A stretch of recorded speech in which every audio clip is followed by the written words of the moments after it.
आज के दौर में अगर आपको भूख लगी है तो बस मोबाइल उठाइए और कुछ ही क्लिक में खाना आपके दरवाजे तक पहुंच जाता है। हम बात कर रहे हैं ज़ोमैटो की, जो आज लगभग 15,300 करोड़ की कंपनी बन चुकी है। लेकिन क्या आपने कभी सोचा है कि ये सफर कैसे शुरू हुआ?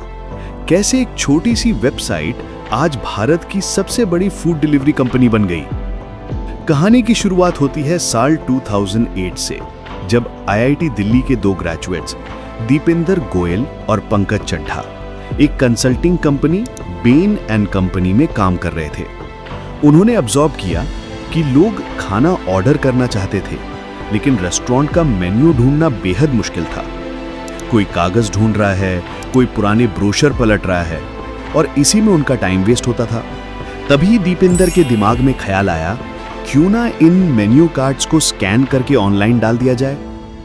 लेकिन स्टार्टअप की दुनिया इतना आसान नहीं थी। पैसे की कमी, लोगों का भरोसा जीतना और टेक्नोलॉजी का इस्तेमाल सब एक चैलेंज था।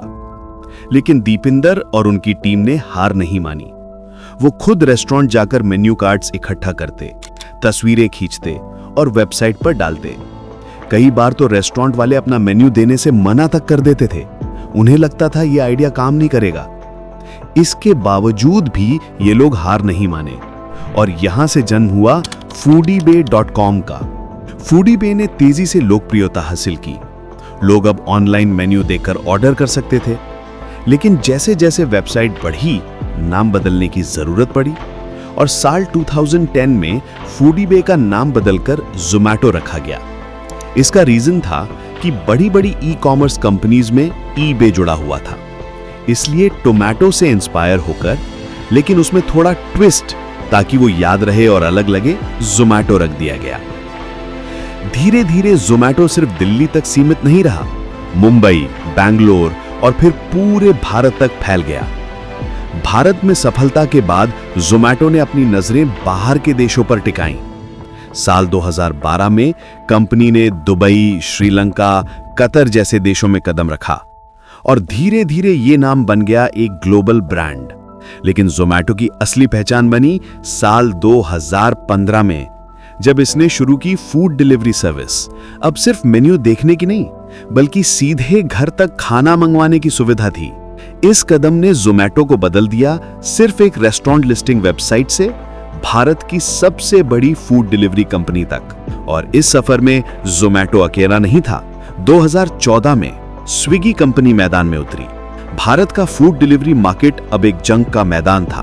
दो दिग्गज एक ही मिशन पर, ग्राहक तक सबसे तेज और बेहतरीन खाना पहुंचाना। कभी ज़ोमैटो आगे निकल जाता, कभी स्विगी।